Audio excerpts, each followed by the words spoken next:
Hey, what's up everyone?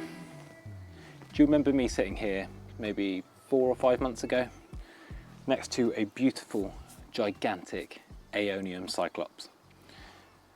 And I said, I'm going to leave it outside in this pot against this sun-baked south-facing wall and see how it survives winter. That was before I realised what winter we had approaching. We had long periods of sustained cold, and the majority of the cold hardy succulents that I left outside have not survived. But I'm pleased to say that this cyclops, although the main stem has been beheaded, there is actually a tiny little shoot emerging on this side stem.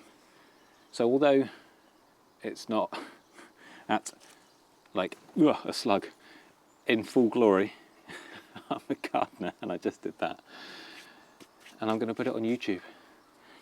Although it's not in its full glory, it is regrowing, and I think by late spring I'll have a good rosette growing back here, and I can chop this back down if this doesn't reshoot as well.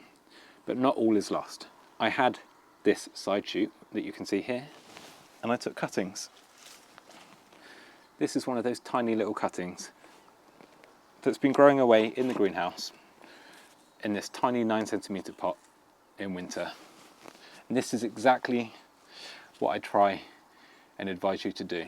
Feel free to experiment with hardiness in your garden, because you might get away with more than you know. But be sure to take cuttings or safe seed as backup plants, because it doesn't always pan out the way you want. When we are at the mercy of weather, we can't control that and we have to accept it. But I just thought I'd share an update on how they're doing, and I think it's safe to say I'm going to be relying on all of the cuttings I took as backup plants to replace my collection this year.